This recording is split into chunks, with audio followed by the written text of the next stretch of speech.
Good morning. I was just letting a few people in, and I think we are about ready to start.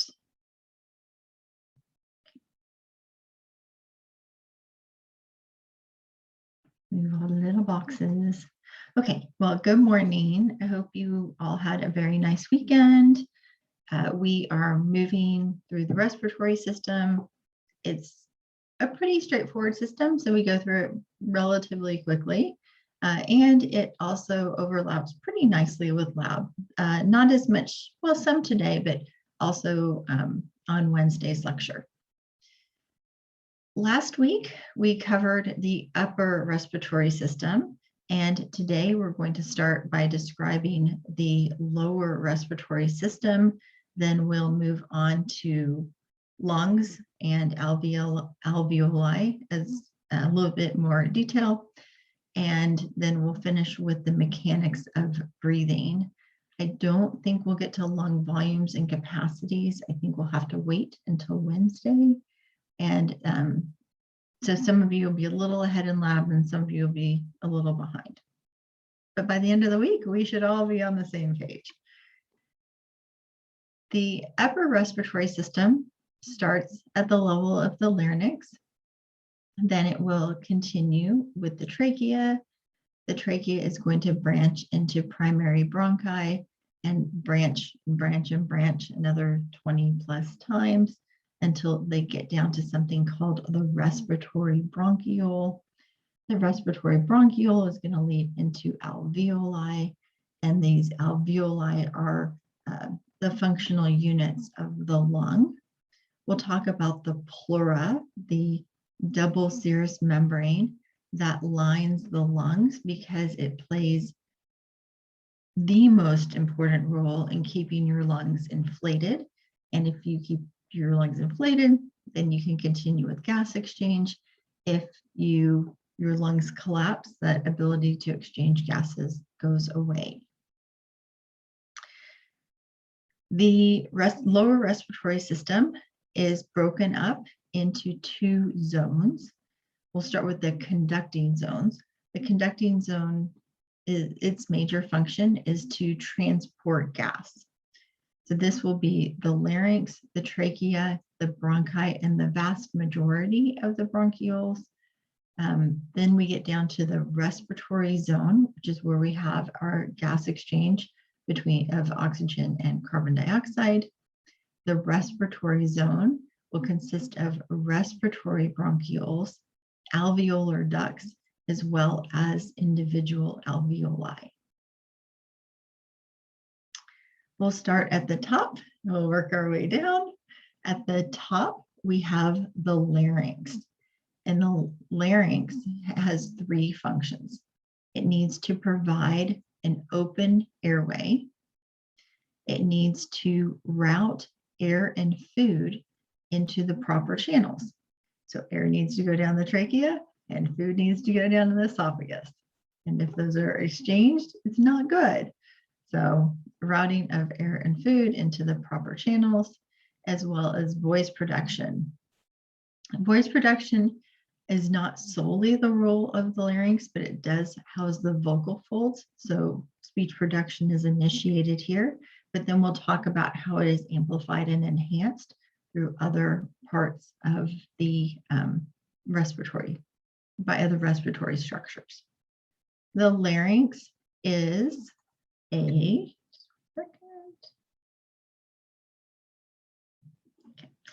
The larynx is composed of 9 cartilages. The first one is the thyroid cartilage. It's the largest piece. It comes from 2 fused pieces of cartilage to fuse at this laryngeal prominence. Thyroid cartilage is under hormonal control, and when men have a growth spurt, when they're like 16 to 18, this will thicken, and the prominence thickens and the vocal cords thicken. And so they call it the Adam's apple, but girls have them too. The laryngeal prominence is more defined in men than it is in women. The second cartilage is sorry, it got cut off here, but it's the cricoid cartilage. It's over here. This, if you were wondering how to spell it, cricoid cartilage, this one here. In between the cartilages will be ligaments. And I forgot to mention that the larynx starts at this hyoid bone. So we have the hyoid bone, we have the thyroid cartilage, and we have the cricoid cartilage, and then we have tracheo-cartilages, which are not part of the larynx, they're part of the trachea. In between the cartilages, or in between cartilage and bone, we have membranes and ligaments, and they're named for the structures that they connect. So thyroid hyoid is between thyroid cartilage and the hyoid. This cricoid thyroid ligament is between the cricoid cartilage and the thyroid cartilage. There are also two pairs of arytenoid cartilages, craniculate and cuneiform. Identification, like you won't see this diagram, that's in lecture. It will be in lab. For lab, you'll need to know the thyroid, the cricoid, the arytenoid, because the arytenoid are going to be involved with vocal fold movement. The vocal folds are what vibrate to produce sound. And in your model, it is the one on the bottom. And then there's something called a vestibular fold. It's the one on the top. So if you're looking at a model from the sagittal, vestibular is on top. And it's really just kind of more of a swelling. It doesn't have to do with voice production. It does have to do with the glottis. But the true vocal cords, known as vocal folds, will be shown as sitting in the bottom. We'll get a true view like of a real person, and they actually look more like what you would think they would look like. But for the lab model, that's just how they're presented, and you will need to know the difference between those two. The cartilages I have discussed so far are made up of hyaline cartilage. And then this last one, the epiglottis, is elastic. So the epiglottis, you don't have very many places where you have elastic tissue or elastic cartilage in your ear and your epiglottis. The epiglottis is this structure here, and it folds up and down like a paddle. And people think that when we swallow, the epiglottis moves, but actually it's the glottis, the space here, that moves up to the epiglottis to close off the trachea when you swallow food.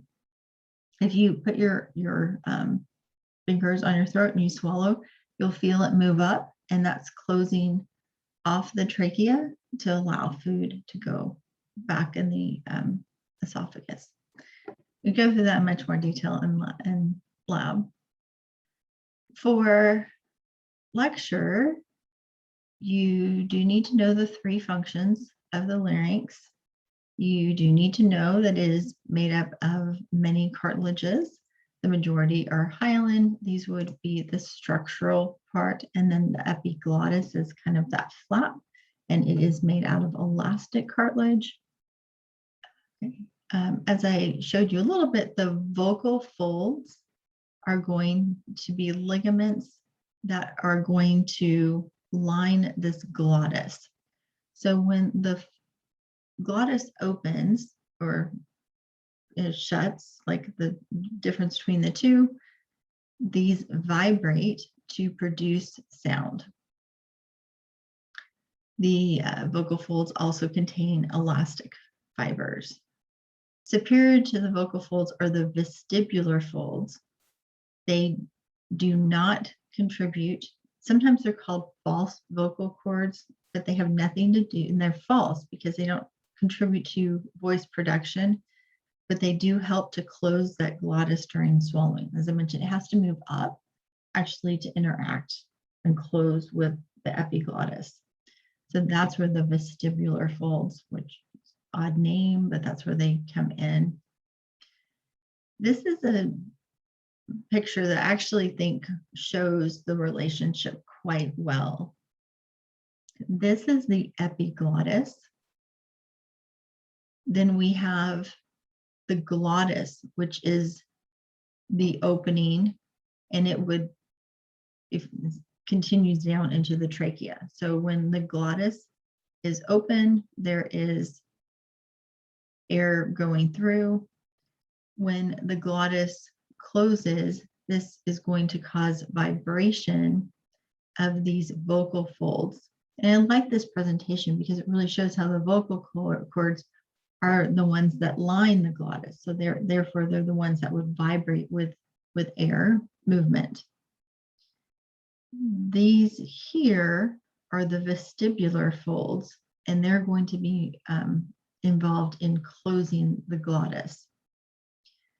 So at rest, the pathway to the trachea is open. And then when we swallow, the glottis moves up and comes into contact with the epiglottis, closing it off, and food gets routed down the esophagus. Voice production, speech, is the intermittent release of expired air by opening and closing that glottis.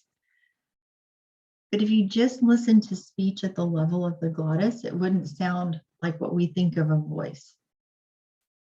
It gets a vibration and a buzzing, but then it is the chambers of the pharynx and the oral chamber, as well as the nasal cavity, that are going to amplify and enhance the sound. And then we shape it. So that would be more of like dialects and trying to think of the word. When people have like a drawl, that is caused by movement of the tongue and the soft palate and the lips. Pitch is determined by the length and tension of the vocal cords. Men have, because of the hormonal development, they have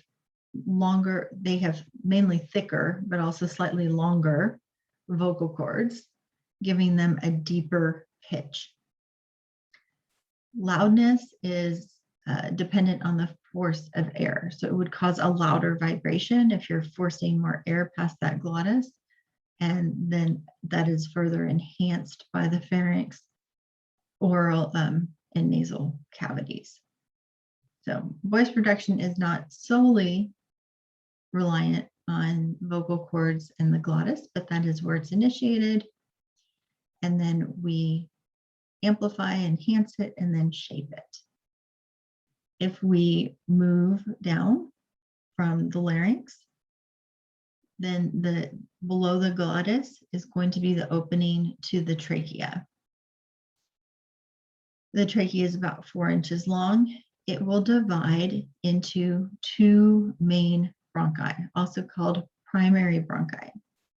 You have a right and you have a left, because you have a right lung and you have a left lung.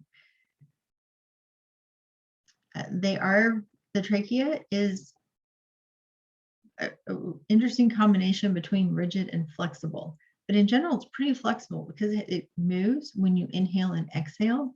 So your trachea and your bronchi are pretty flexible structures, considering that they are a relatively rigid conduit.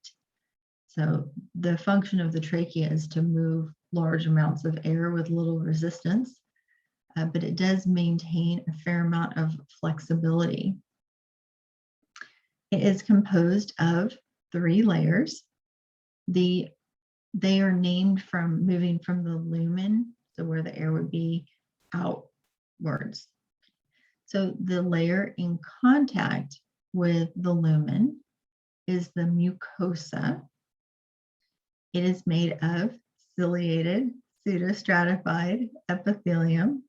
Harken back to histology. That was a great lab, one of everyone's favorites. And there will be goblet cells that produce mucus. You do need to know that there are 3 layers: mucosa, submucosa, and the adventitia. What is the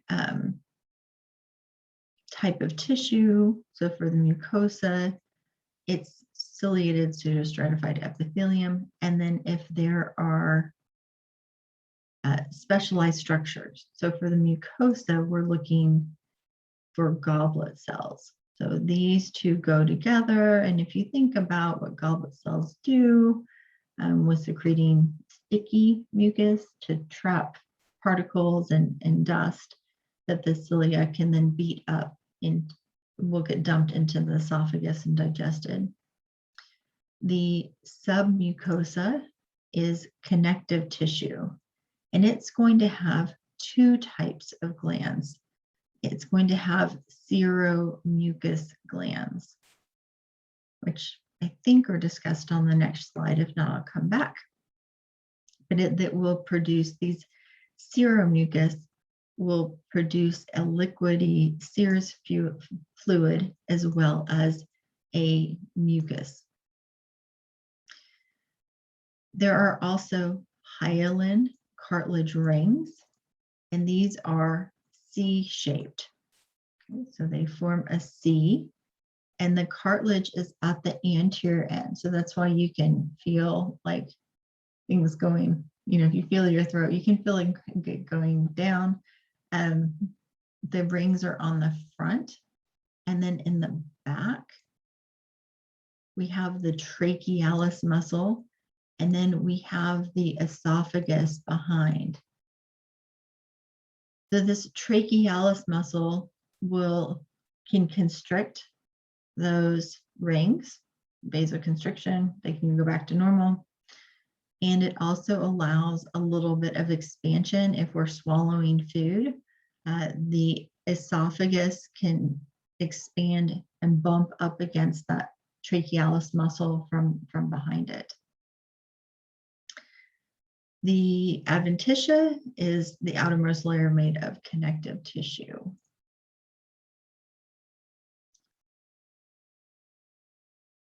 The trachea is elastic and flexible, so because it has to move during inhalation, inspiration, and expiration, but it doesn't collapse because of the cartilage.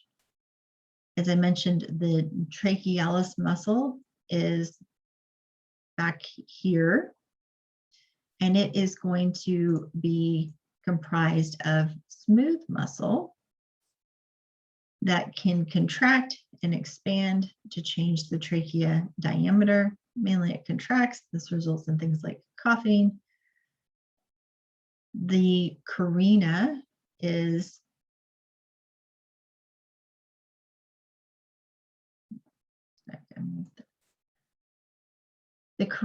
at this point here, where it branches into the right primary bronchus and the left primary bronchus, and it is very sensitive to any particulate. So the carina, if it gets irritated, is going to cause a very forceful cough reflex. So this is the anterior of the trachea, and it has a C-shaped cartilage. And then the trachealis muscle is here on the posterior aspect, backs up against the esophagus. The submucosa is made of that pseudostratified ciliated epithelium with goblet cells. So here we have the pseudostratified columnar epithelium. Normally you would be able to see goblet. I guess it has one here. They're usually, and it has one here. They're usually a little bit clearer, but with goblet cells. And then in the submucosa, this is connective tissue with seromucous glands that produce watery serous fluid that has some antibiotic properties as well as a mucousy substance. This is the hyaline cartilage part of the ring. It has, if you remember, cartilage is made up of chondrocytes, and chondrocytes look like little fried eggs. And hyaline cartilage has this light pink matrix. So the mucosa, the submucosa, and then the adventitia. So now we're moving down. We went from the larynx to the trachea, to the trachea. Now we're going to, then we hit the carina, where we're going to start branching into bronchi. The first order of branching is called primary bronchi. They go to goes to a right and a left. Each bronchus enters what's called the hilum, kind of at the top of the lung. The very top is called the apex. And then the flatter part is going to be called the base. Each of the primary bronchi branches into a lobar, also known as secondary bronchi. Each lobar or secondary bronchi is going to supply one lobe of the lung. There are 3 lobes on the right and 2 lobes on the left, because we have something called a cardiac notch, and we have to fit the heart in there somewhere. So your heart's on your left side. It doesn't leave as much room for lung lobes, resulting in 2 lobes on the left, 3 lobes on the right. So we've gone from a right lung and a left lung for primary bronchi into 3 lobes on the right, 2 on the left, so lobar bronchi. And then we have tertiary bronchi that go into segments. Each lung is divided. So if we have our right lung and our left lung, because I'm used to, facing the torso dude, your right lung has 3 lobes. Your left lung has 2 lobes, but then there are segments within these lobes such that we're going to get 10 segments on the right and somewhere between 8 to 10 on 8 to 10 on the left. And these segments are physically divided by connective tissue, and it helps to, if there's an infection in one segment, it helps to prevent spread from infection to another segment. The bronchi that enter these segments are called segmental bronchi, also known as tertiary bronchi. Bronchi are going to continue to branch. Eventually, they will become bronchioles. Between trachea and terminal bronchioles, it's like they branch like 20 times. So lots and lots of branching. You do need to know the difference between a primary, a secondary, and a tertiary, where they would go, how many of them are there roughly. And then once they are about 1 millimeter, they are considered to be bronchioles.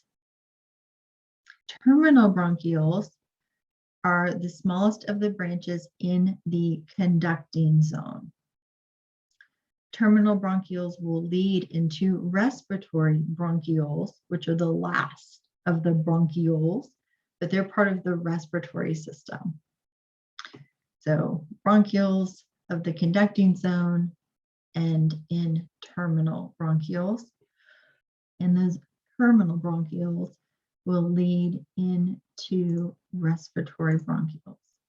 So for the conducting zone, trachea, it's amazingly flexible, but also rigid at the same time, so that air flows pretty smoothly through its large lumen. This is the carina, then we have a right and a left primary, and those are going to branch into the secondary, going to each lobe. This is not a good diagram for that, I will say. And then tertiary go into the segments.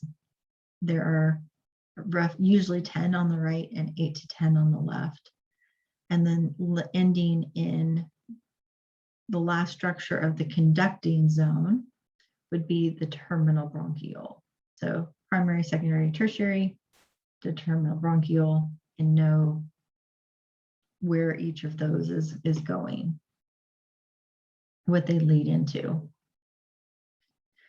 As we go from the trachea to primary, secondary, tertiary, the cartilage rings become more irregular until we get to bronchioles, which are 1 millimeter or less in diameter, and elastic fibers are going to replace cartilage altogether. The type of epithelium also changes from pseudostratified columnar to cuboidal. You do not need to know what type of bronchiole would have what type of epithelium. Cilia and goblet cells become sparse and disappear because if something's entered past a primary bronchus, then it's too far to get swept up and into the esophagus, and it should be small unless it's large, and then that's a coughing reflex to get it so that you don't choke. But if we are getting down into this bronchioles, then we're going to be looking at macrophages. And in this week's lab in histology, you'll see a lot of alveolar macrophages as well. We'll talk about the role that bronchioles play in resistance. But you don't have as much resistance in the trachea because of the large lumen. And once you get down to terminal bronchioles, the resistance is practically nothing because there's so much surface area. But these middle bronchioles is where resistance is going to occur.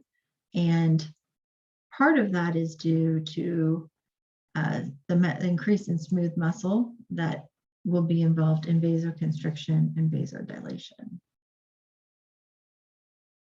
So now we are going to go from conducting to respiratory zone structures.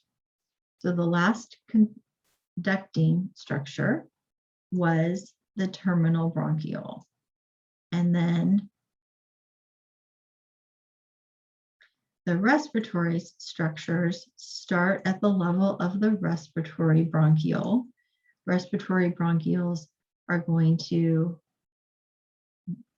join with alveolar ducts, and then we have an alveolar sac, is this entire cluster, and then an alveolus is one of like the bunches of grapes. We have about 300 million alveoli, and these are the sites of gas exchange.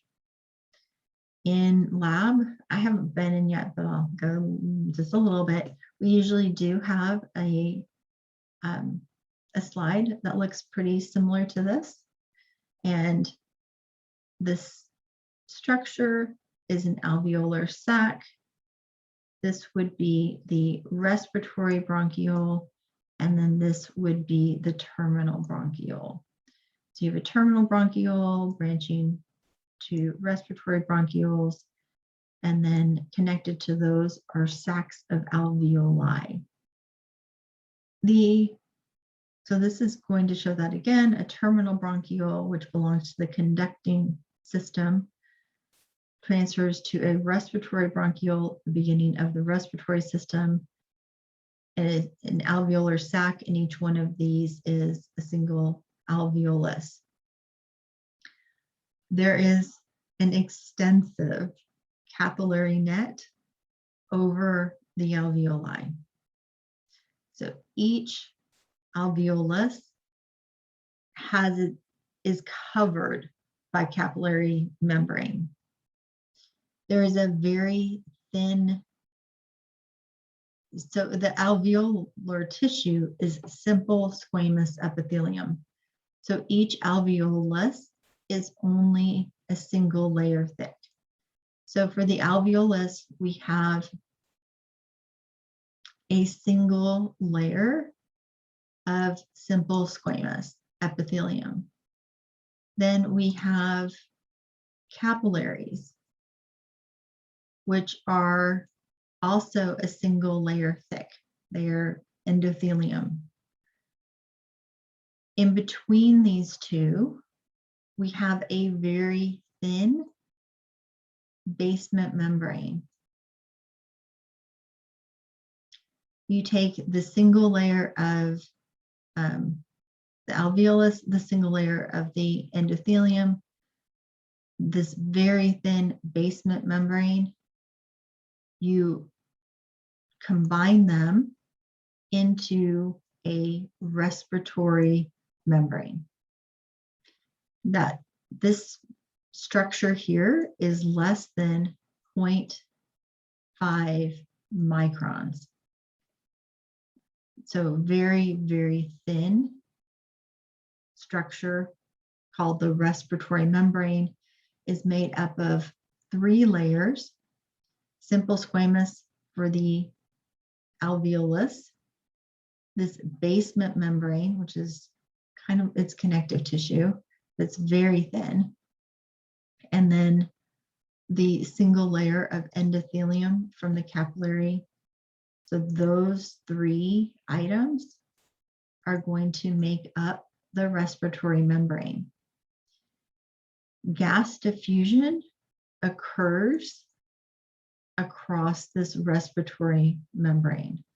So sometimes we'll say like the alveolus is the site of gas exchange. Once we get into pulmonary physiology, we're talking about the respiratory membrane.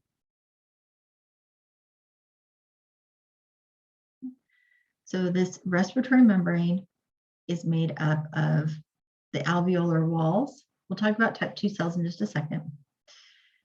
The endothelium of the capillary, and then there's that basement membrane so it ends up with a structure where you have gas on one side and blood on the other. It's very thin and allows gas exchange by simple diffusion. In the lung, you will find alveolar type 1 cells. These are the vast majority. These are going to make up the alveoli. But then there are interspersed type 2 cells that are going to secrete surfactant to decrease surface tension, and also antimicrobial proteins like lysozyme. And then those alveolar macrophages will be located there as well. So 3 cell types, type 1, make up the vast majority of the alveolar wall. They are going to be where gas exchange occurs. Type 2 cells secrete surfactant, which we'll talk about why surfactant is important, and then alveolar macrophages. So you'll find 3 cells there. Some features of alveoli: they are surrounded by elastic fibers and pulmonary capillaries. So you'll find these elastic fibers in that basal membrane. There are alveolar pores that connect adjacent alveoli to equalize pressure throughout the lung. Also provides alternate routes in case of blockages.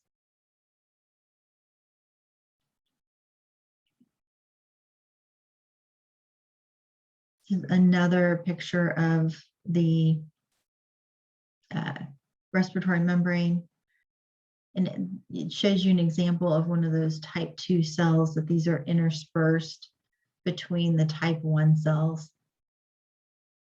And then the respiratory membrane is created by that alveolar epithelium, the endothelium, and the elastic basement membrane.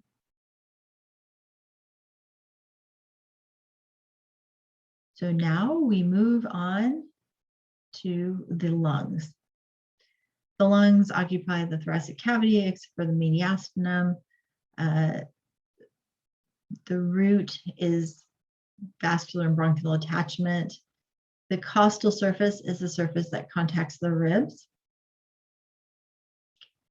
The apex is the pointy part. So in the heart, the apex was the posterior and the base was on top. For the lungs, they're more pointy at the top, so that's the superior part of the lung, and the base is the flat part that is going to rest on the diaphragm.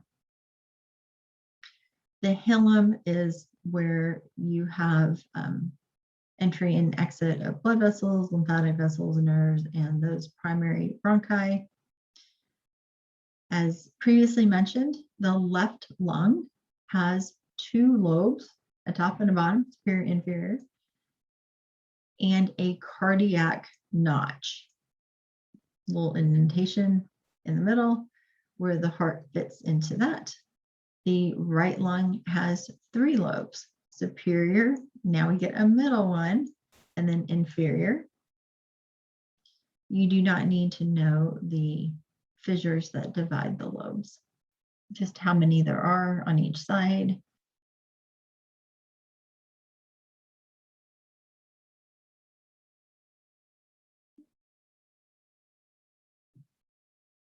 We have our apex, we have our base. These will be pleural cavities. Right lung has 3 lobes, left lung has 2. This is the cardiac notch. This in the middle is considered the mediastinum. Think about it for this one.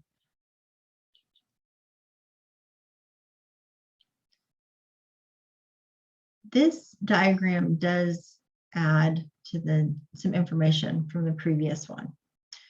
One of the topics we are going to talk about next is maintaining pressure and changing pressure in order to get airflow to move. The lungs have a serous membrane system. So serous membranes have 2 layers.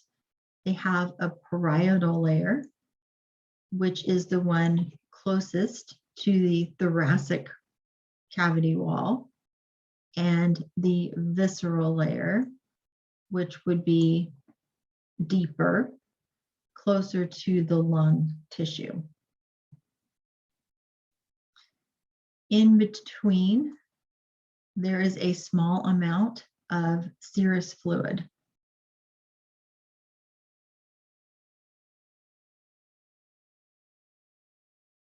There is a pleura for the right lung and for the left lung. Okay, so the left lung has its pleural membrane system.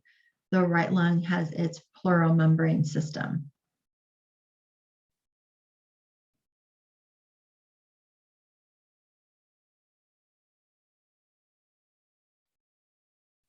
As mentioned a few slides ago, when we get to those tertiary bronchi, each of the tertiary bronchi, also known as segmental bronchi, feeds a bronchopulmonary segment. The right is divided into about 10 segments. On the left has about 8 to 10 segments. Each of these are separated by connective tissue septa. Lobules are the smallest divisions visible to the naked eye. They can be between the size of a racer head and a penny. Lungs are mostly composed of alveoli, but they also have elastic connective tissue, making them elastic and spongy. The other term to know would be stroma, which means basically not alveoli. And they're kind of soft and squishy.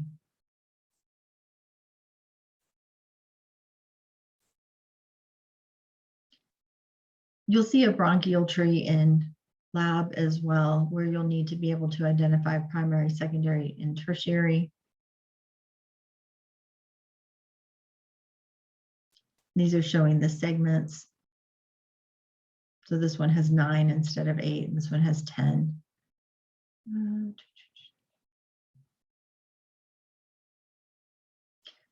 The lungs are perfused by 2 circulations. The pulmonary circulation is a low pressure, high volume system. It's the one that you should be familiar with pulmonary arteries coming from that right ventricle, carrying deoxygenated. So we go from pulmonary trunk to the pulmonary arteries to the lungs, carrying deoxygenated blood, the only arteries to carry deoxygenated blood. Then they branch into those pulmonary capillary networks. They will converge, and the pulmonary veins carry oxygenated, only one veins that do, blood back to the heart and empty into the left atria to be pumped out through the systemic circulation. The lung capillary endothelium does contain enzymes because it sees the whole blood supply and in a high volume situation. The one that we have covered last week is angiotensin converting enzyme to as part of that renin angiotensin aldosterone system. So 2 circulations, a pulmonary circulation, and then a bronchial circulation.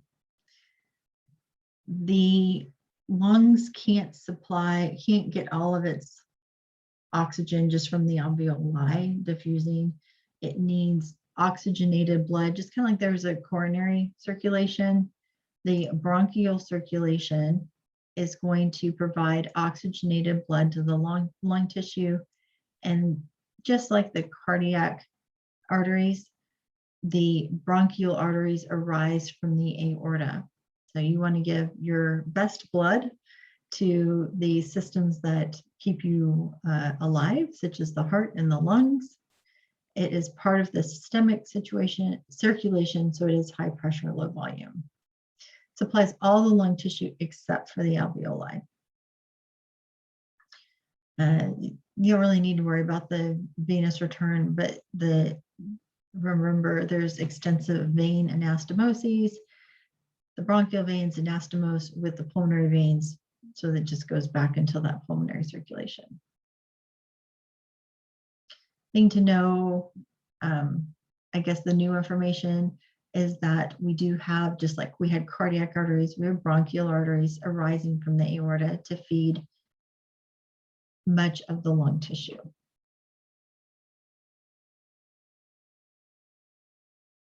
The lungs are innervated by parasympathetic as well as sympathetic motor fibers. Parasympathetic fibers cause bronchoconstriction. Sympathetic fibers cause bronchodilation. That's why we have things like EpiPens. So epi is a sympathetic nervous system hormone, and it will cause bronchodilation. So you can either think of EpiPens, or you can think of exercise as being initiating a sympathetic response to cause bronchodilation and get more air exchange. But we do have both parasympathetic and sympathetic innervation. On on to the pleura because we are about to enter the mechanics of breathing. And the mechanics of breathing rely on this pleural membrane system. So as I mentioned, there is this double layered serosal membrane that is going to divide into two pleural compartments, one for the right lung, one for the left lung. A serosal membrane system has two membranes. The parietal is the most superficial, and in this case, it lines the thoracic cavity. The visceral pleura is going to be adjacent to the external lung surface. In between is a small amount of pleural fluid, and importantly, no air. So this is going to become very important because we need these two membranes to stick together. If you want to go after class and take a Ziploc bag, put a small amount of fluid in it, not too much, and get out all the air. Then try and pull the plastic apart, and cheap bags will work better because the thinner the plastic, the more they want to adhere to each other. It's kind of like if you put two pieces of plastic wrap together and then you're trying to pull those two apart. It's kind of like that. So if you increase the fluid, it increases the ability to pull them apart. So we are constantly draining pleural fluid out of that cavity because it just needs a small amount so that they stick together. The other thing is if you introduce air into that system, they fly apart, and that would be a collapsed lung. So this pleural system maintains our lung integrity. So very, very important that you understand that there's a parietal, a visceral with a small amount of fluid so that there's an adhesive force between those two membranes.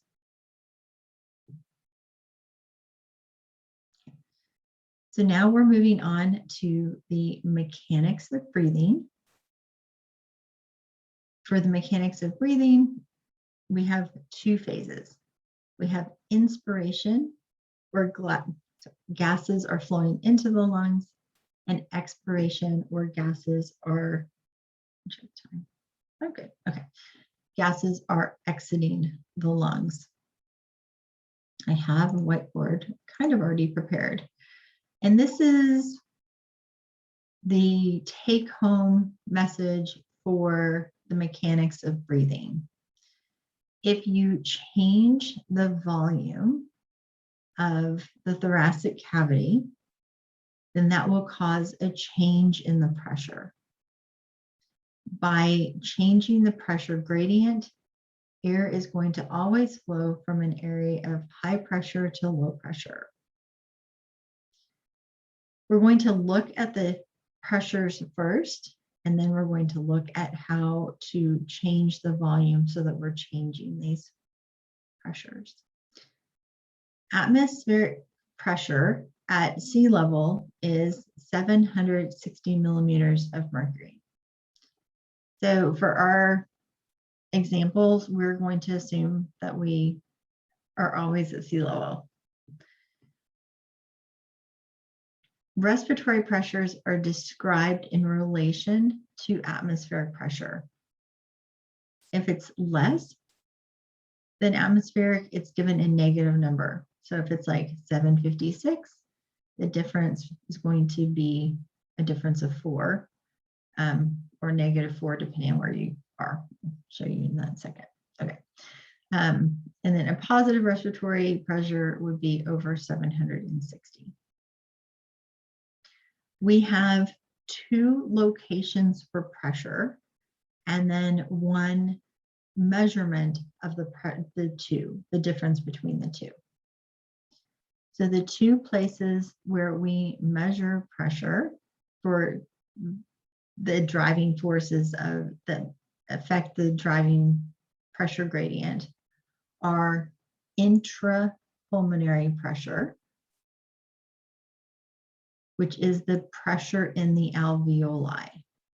Sometimes it's called intra-alveolar pressure, but usually it's called intra, meaning within the pulmonary system, what that pressure is, and it's called P-pul. It fluctuates with breathing, but eventually equalizes with atmospheric pressure. So P-pul intrapulmonary is the pressure at the alveoli.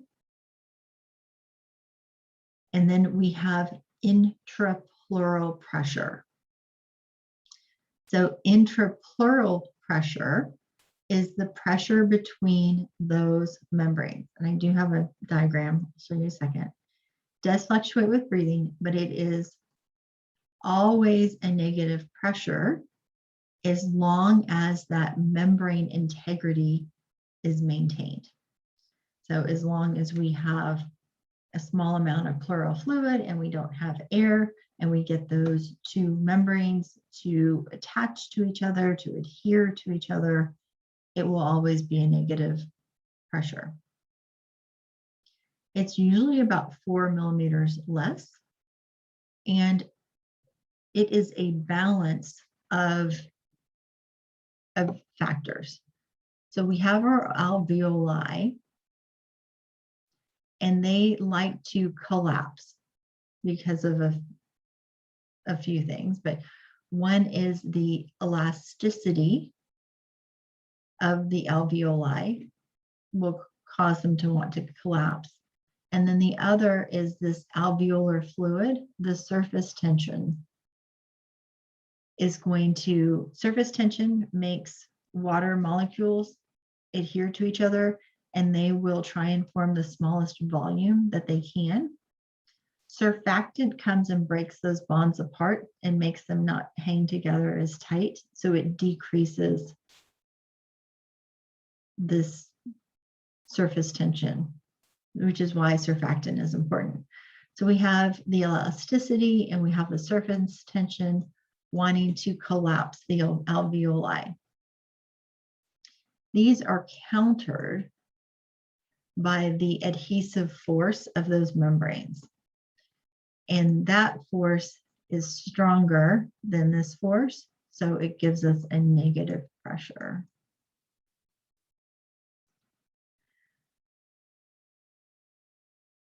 So two pressures, locations, P-pul at the level of the alveoli, and intrapleural picture is at the level of between, so it's measured here between the parietal pleura and the visceral pleura. So the intrapleural pressure and then P-pul, pulmonary and intrapleural, and then we're going to look at transpulmonary, where we take the difference between these two. At the level of the alveoli, it's about 0. It'll change by 1 or 2. And then intrapleural is always a negative pressure. That intrapleural pressure is balancing these two forces. The two forces that promote lung collapse are lungs' natural tendency to recoil because of elasticity, as well as surface tension of alveolar fluid. The outward force that counteracts these forces is the strong adhesive force created by the pleural membrane system.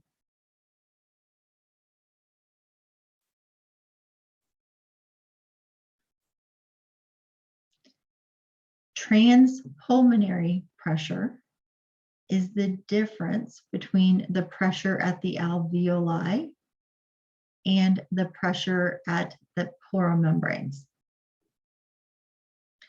The greater the difference, the larger the lung volume is. If the lungs would collapse if these were equal, or if the pleural pressure is equal to the atmosphere. This is if you introduce air. So a negative pleural pressure must be maintained to keep these inflated. Okay. So this intrapleural pressure is the driving force for keeping lungs inflated. If we can keep our lungs inflated, now we are going to look at volume, because according to Boyle, P1V1 equals P2V2. If you change the volume, then you change the pressure.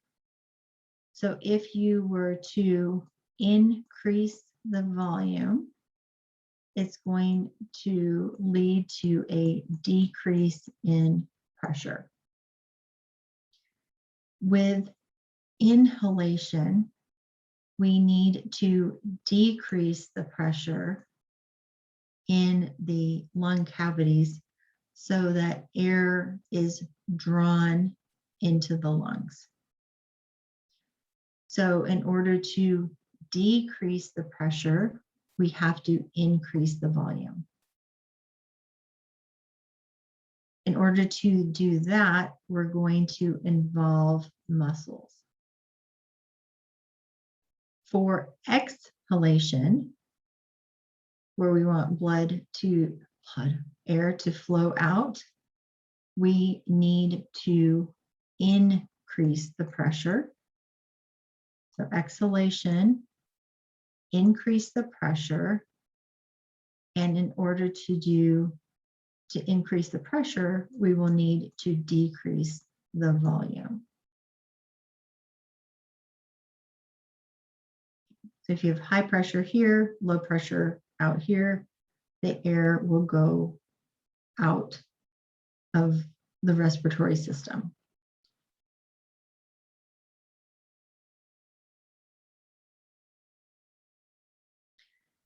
Volume changes lead to pressure changes. P1V1 equals P2V2. For inspiration, we need to decrease the pressure so that we can go from an area of high pressure atmospheric to low, the pressure is lower at the lungs. So we need to form an area of low pressure. In order to form an area of low pressure, we need to increase the lung size. If you increase the lung size, you get a decrease in lung pressure and air flows from higher atmospheric to this lower pressure in the lungs. Inspiration is an active process. Every time we want to inspire air, we need to contract muscles. At rest, the main muscle that is involved is the diaphragm. So if we're not moving air and we're like we've just finished an exhalation, the diaphragm is domed up. So it curves up into that thoracic cavity. When it contracts, it pulls down and it gives greater height to that thoracic cavity, which increases the volume. If we need to do a forced inhalation, we'll activate additional muscles, such as the intercostals, the pectoralis muscles, in order to increase in the sides, the lateral aspect, and increase the volume there. So inspiration, we are increasing the thoracic cavity size using muscles. That creates a negative pressure or greater negative pressure, and air will rush in. As the thoracic cavity volume increases, the lungs are stretched, the thoracic cage opens. Intrapulmonary, so at the level of the alveoli, the pressure drops by about 1 millimeter of mercury, it is now at 759 instead of 760, causing air to into the alveoli. The low at the pleural pressure, then that's going to lower to about 6 millimeter mercury less than P atmospheric, and it's normally around 4. So you've got greater pressure there as well to draw the air in. Expiration is normally a passive process. So if we're just sitting here, it'll be a passive process. When the diaphragm relaxes, it domes back up. That decreases the volume of the thoracic cavity, causes an interpulmonary pressure. So less volume increases the pressure, and that is going to cause a pressure gradient out of the lungs. Forced expiration, you need to contract that thoracic cavity more, and that uses oblique and transverse abdominal muscles as well as the internal intercostal muscles. This is a very good diagram. Inspiration, in order to inspire air, you need to increase the cavity volume. So volume increases, the lungs are stretched, intrapulmonary pressure decreases, and gas movement is towards the alveoli. For exhalation, the muscles are going to relax and then go back up into the thoracic cavity. Thoracic volume decreases and air is going to be expired. Additional compression can be created using the abdominal muscles or the internal intercostals. So inspiration is on the left, expiration is on the right. Intrapulmonary pressure is at the level of the alveoli. Intrapleural pressure is at the level of the pleural membrane. PIP, this one, is always going to be negative, but during inspiration, because volume increases, it will become more negative. And then because as volume increases, pressure decreases, and the level of pressure at the alveolus will get a negative pressure here as well. So we're increasing thoracic volume, decreasing pressure. That is going to allow air to come in and fill that void. Then with expiration, we have the diaphragm moves back up, we get less room. So as volume decreases, pressure increases, and this is showing volume decreasing. So an increase in volume results in a decrease in pressure, and so air is sucked in. A decrease in volume is going to increase the pressure and push air out. So another graph to keep in mind for the exam is the relationship between pressure and volume, and is air moving in or out. There are 3 factors that affect pulmonary ventilation. That's because flow is inversely related to resistance. The main location of resistance is in medium-sized bronchi, because here we have large lumens and here we have large surface area. And here we also have a lot of smooth muscle that is responsive to parasympathetic and sympathetic stimuli. Surface tension of the alveolus water likes to clump together into forming as small a volume as possible. But surfactant will decrease that attraction so that it is not as strong, and it is produced by type 2 cells. For lung compliance, you don't need to know this equation. You do need to know that lungs are stretchy because they have a lot of elastic fibers, as well as the surfactant that is produced. And a higher lung compliance means it's easier to expand. Lung compliance decreases with age. Anything that decreases resilience of the lungs is going to decrease lung compliance and therefore make it harder to breathe. These could be inflammation, decreased production of surfactant. And then this is where we are going to start on Wednesday, is with assessing ventilation. So I just want to go back to the whiteboard. You have volumes, you have pressures, air flows down, a pressure gradient. So with inspiration,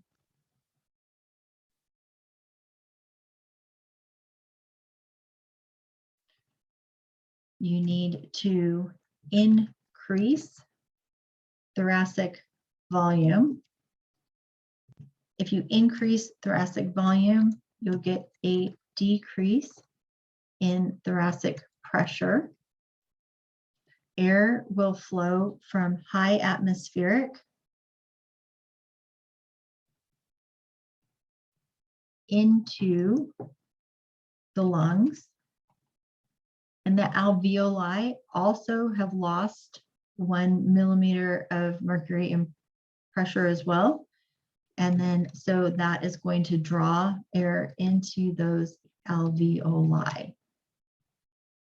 So we have a decrease both in intrapleural pressure, that's going to become even more negative, but the intrapulmonary pressure goes from 0 to -1. So we get a negative pressure in the alveoli as well during inspiration.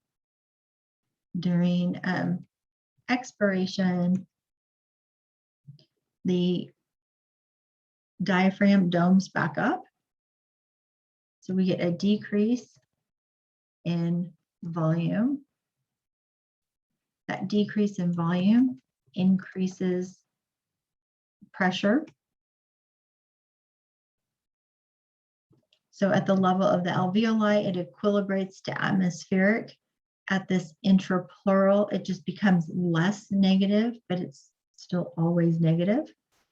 And that will cause airflow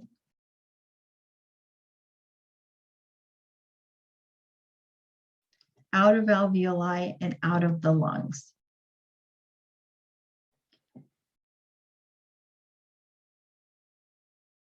You also need to know what muscles are involved in inspiration and which muscles are involved in expiration as they affect the volume as to create this process.